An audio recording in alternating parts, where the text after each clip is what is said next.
今日も一日お疲れ様。お疲れジャパニーズのゆりこです。このチャンネルでは夜寝る前に日本語を勉強している皆さんと一緒に日本語と日本文化をゆっくり楽しく学んでいきます。さて、今日はちょっと不思議なテーマです。今日のテーマはいつ敬語をやめる？これ最近コメントでも質問してもらったんですけど、日本語学習者の方が本当にね気になっているテーマなんじゃないかなって思っています。多くの人は日本人の友達ができません。日本人は優しいんだけどずっと丁寧です。距離がね縮まっている感じがしません。そしてね、多くの人はこう思うかもしれません。私の日本語が下手だからだとね。でも大抵違います。それは実は日本語能力の問題ではありません。距離感の問題です。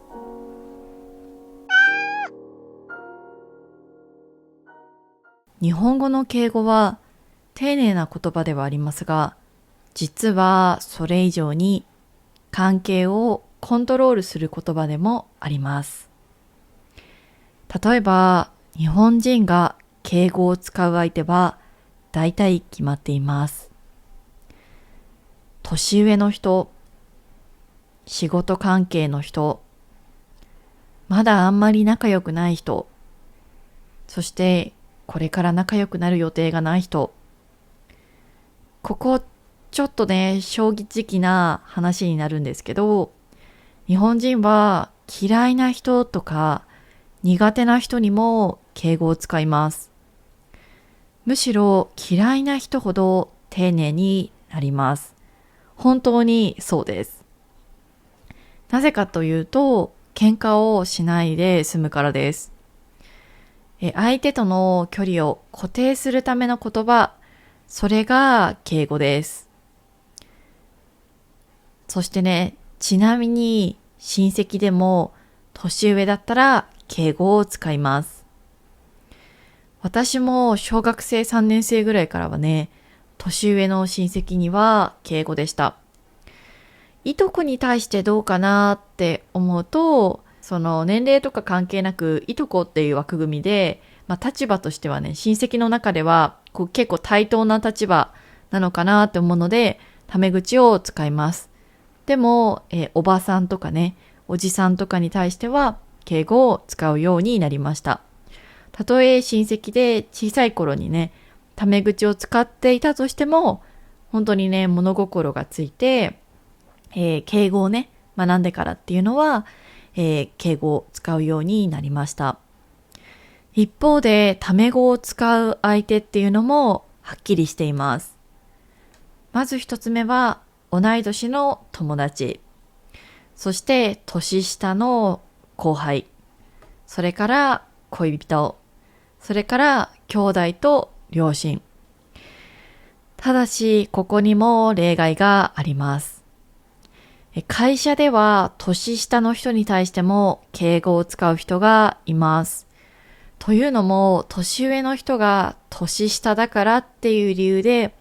会社でタメ口を使うとき、だいたいね、ちょっとね、偉そうに聞こえちゃったりとか、ちょっとパワハラ感がね、出ちゃったりもするので、そういういろんなね、問題を回避するために、あえて敬語を年下に対しても使うっていう人もいたりします。私の上司も、何人かいたんですけど、そのうちの一人はいつも鳥羽さんは何々ですかっていう風にね、すごい丁寧に聞いてくれました。やっぱりね、私は結構そういうね、リスペクトを持ってくれてる人っていうのが、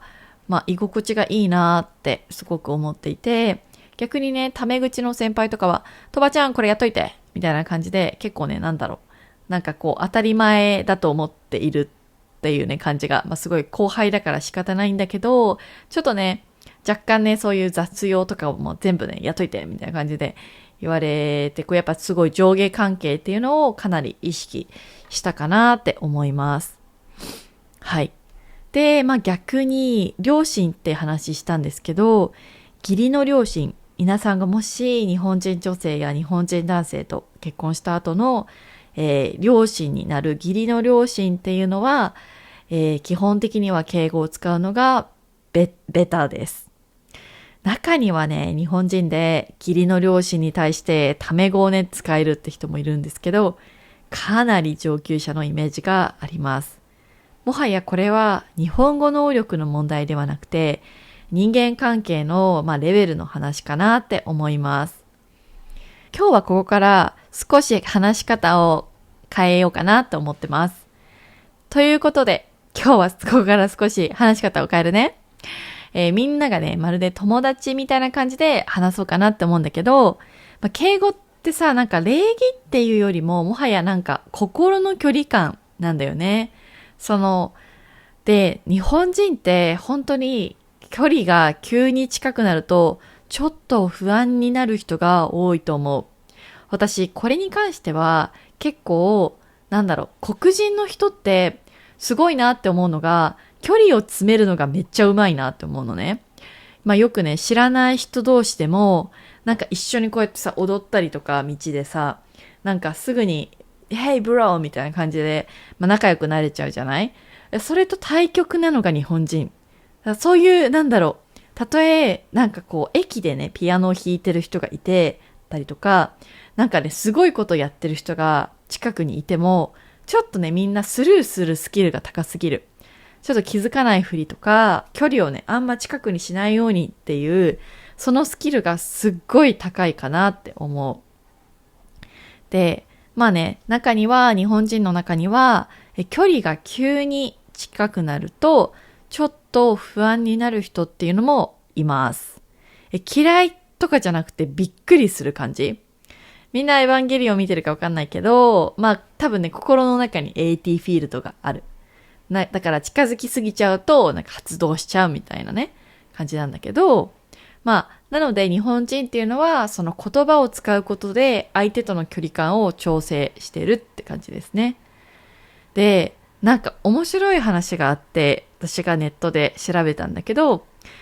こんな記事があったのね。まだそんなに仲良くない人にタメ口でいいって言われるとゾワッとする。これね、許可を取ってるのになんでって思う人いると思うんだけど、でも日本人の感覚だと距離感とかって宣言して変えるものじゃないんだよね。例えばあなたの親友になっていいとかってさ、親友に今日からあなたの親友になるねって言われてさ、仲良くないのにさ、親友になるってどういうことみたいな。イメージ的にはちょっとそんな感じ。やっぱり一緒にご飯を食べたりとか、ちょっと失敗したりとか、笑ったりとか、沈黙がちょっとね、気まずくなったりとか、そういうね、長い時間の積み重ねで、自然に距離感って近づくものかなって思うんだけど、だからね、やっぱタメ口でいいっていうのは間違いじゃないんだけど、少しだけね、早いって感じる人がいるんですね。はい。ちなみに私はあんま気にしないタイプなんだけど、でも気にする人は本当に気にするって感じ？じゃあ、日本語を勉強している外国人のみんなはどうするべきか。ね。でも、ここ安心してほしいんだけど、日本人同士のルールと外国人へのルールっていうのはちょっとね、違うのね。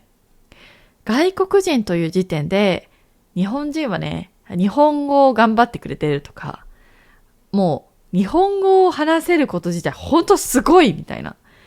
よく SNS とかで日本語上手ですねってすごい嫌味みたいに言われね、聞こえるというか、日本人すぐ言うよねって言うんだけど、日本人の感覚で、やっぱ私たちって英語をね、そんな喋れるか自信がないからこそ、海外の人が日本語を喋ってるのを聞くと、わ、すごいなって多分思う人が多いと思うんだよね。なので、外国人って時点で日本人は日本語を頑張ってくれてるって思ってるのね。だから、むしろね、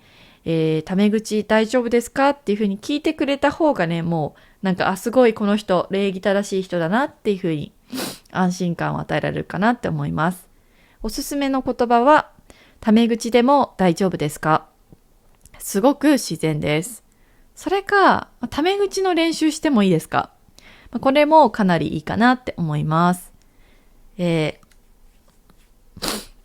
本人は失礼かどうかっていうよりかは、意図を見てるって感じでね、仲良くなろうとしてるっていう気持ちが伝わることが大切。私は本当にたくさんの外国人のね、日本語を喋れる外国人の人に会ってきたんだけど、むしろね、日本語が完璧で、ずっと敬語の人の方が、この人結構壁を作ってるのかなって感じることがあるかもしれない。なんか間違ってても、タメ口でバーって喋ってくる人とかだと、なんか結構絡みやすいなって思うんだけど、逆にね、完璧な日本語で敬語でバララララって言われると、すごいこの人ね、なんか壁があるなって感じるかな。はい。ということでですね、最後にまとめです。日本語では敬語をやめたから仲良くなるっていうわけではないの。仲良くなった結果、敬語がいらなくなるって感じ。タメ口はスキルではなくて文法でもない。ただただもう信頼のね、サインって感じかな。ということでね、今日も聞いてくれてありがとう。一日お疲れ様。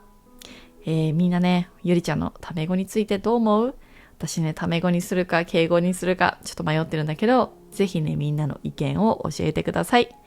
ということで、おやすみなさい。じゃあねー。